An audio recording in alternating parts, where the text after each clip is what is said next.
relationship guru. In fact, I've messed up a lot. I've hurt people that I really care about, and I've been really bad to hurt myself. Over the past few weeks, I've read loads of books on dating, Christian and non-Christian. I've listened to loads of different talks, and I'm probably more confused now than I was at the beginning. So you get told things like you should guard your heart, and then you get told other things like you should kind of be preparing for marriage. When do you know when something's turned from getting to know somebody to, oh, let's get married? Like, it just has been really, really murky. So I'm not going to focus on how to date. I'm not going to tell you what kind of clothes to wear, because, to be honest, we're all so different. I'm going to look at what the Bible says, and there's not much. So, okay, we've all heard talks about marriage, singleness. Well, what about the bit in the middle, the dating? So, I'm going to ask you, what is dating? Disgusting. Awkward. Expensive. It's awkward. It's expensive. Exciting and getting to know someone and lovely and all those lovely gooey words. It's like being really, really close friends, if that makes sense. Yeah, yeah. Great. So I wrote a couple of things down. It's try and see if you can marry somebody. That particular person that you're dating, not just I'm going to try this guy and see if it works and then I'll marry somebody else. It's not. It's also changing a friendship into something more. It's delving a bit deeper into what you already know, and it's about having fun and enjoying yourself and seeing if it is somebody that like makes you laugh and you enjoy being around. Sometimes we find ourselves getting caught up in the dating experience. Not just people in the couple, but all of those around us. We kind of get really excited. So what do we do next? We know from Rob's talk that singleness is hard, but it's a gift, and so we should accept it and embrace it, all that jazz. We know from Rachel's talk that marriage is hard. It's not the painted picture that we see in films and on TV or anything like that. So, but it's something that a lot of people really long for. They kind of think that the grass is greener on the other side. I know very few Christian friends who are honestly happily single. Most of them are looking for something more. Well, I'm one of those people that's looking for something more and looking for the right guy. But he's not in my life right now. So dating is part of my life.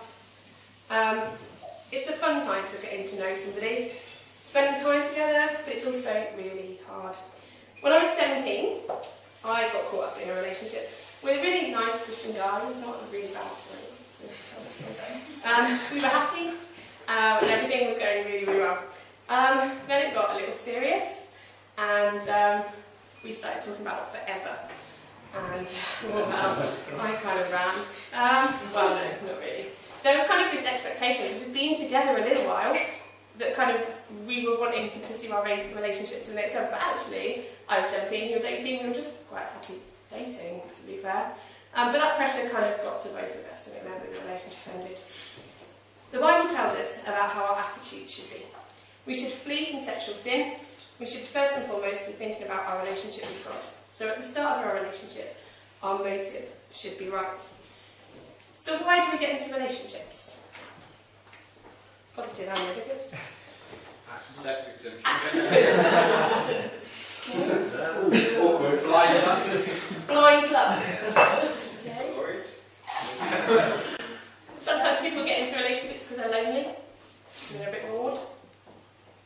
So they don't have to go to an event on their own. Yeah, that's really hard to go to an event on your own.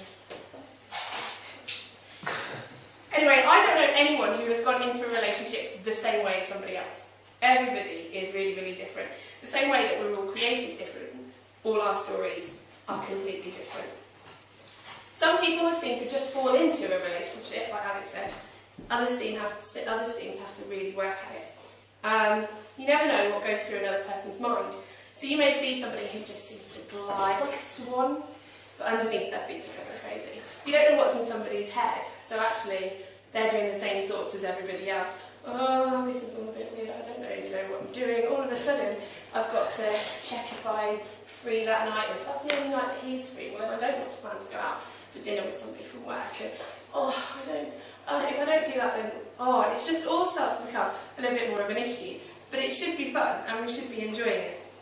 We see in the Bible people praying over things and fighting for things for a long time, and change doesn't seem to come overnight for them. I think we can compare that to dating as well. Dating is a period of change. It's adjusting to somebody else, and it's adjusting to letting somebody in to those areas of our lives that usually friends don't always get to see. So, the Bible. Who dated in the Bible? Well, question, because there's no answer. Because no one did in the Bible. Dating just didn't really happen. I've looked through the Bible at some couples who we hear about before they get married. So they kind of have a bit of a dating experience, if you like. One of them is Isaac and Rebecca. Abraham was Isaac's dad. He sent his servant to get a wife for my son Isaac. That is the line that he said to his servant. Isaac had an arranged marriage by his father through his father's servant. So that's not necessarily applicable to many of us. Jacob and Rachel. It says in Genesis 29, when Jacob saw Rachel, daughter of Laban, his mother's brother, and led in sheep, he went over and rolled the stone away from the mouth of the well and watered his uncle's sheep. Then Jacob kissed Rachel and began to weep loud. So Jacob was one of those straight in there guys, didn't even speak to her, just went straight for the kiss.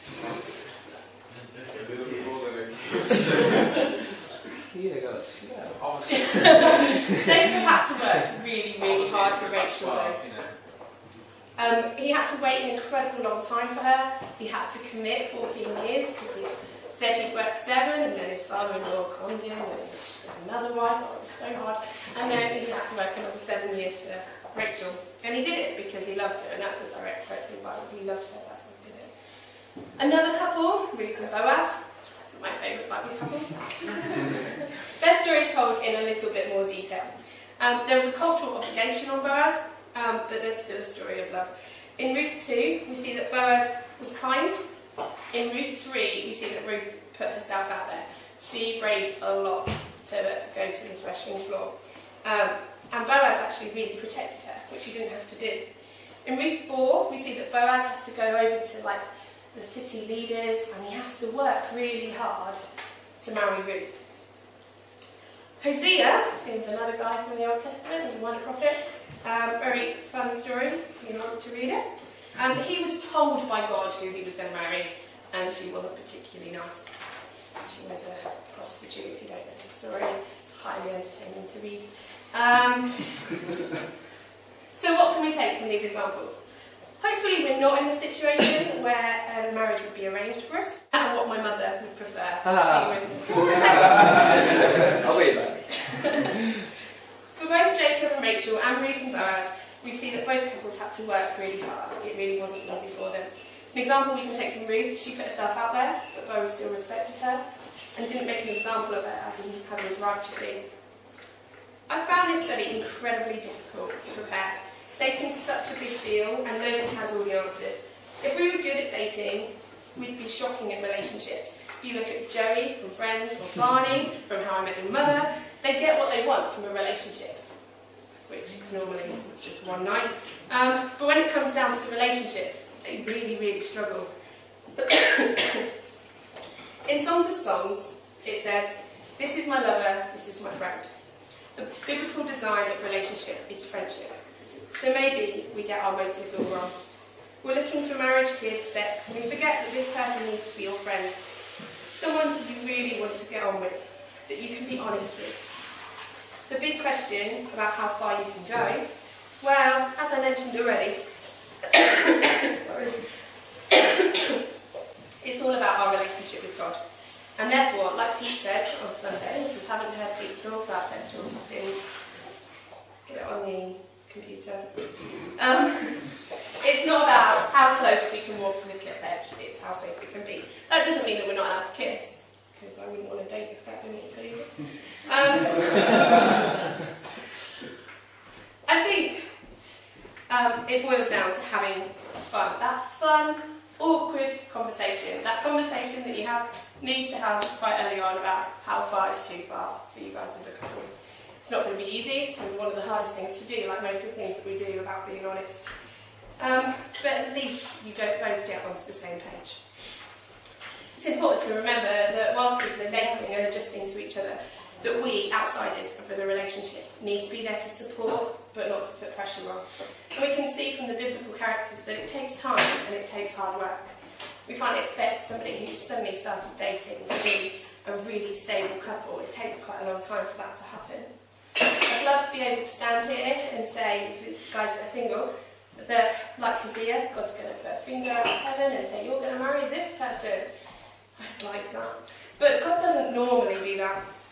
But if we knew who we would be dating, would we really be trusting and praying about it? I can't tell you when you'll meet Mr. Right or Miss Perfect, but I can tell you that we can be sorting our relationship out with God and making our priorities right. In Matthew 22, 37, it says, love the Lord your God with all your heart and with all your soul and with all your mind.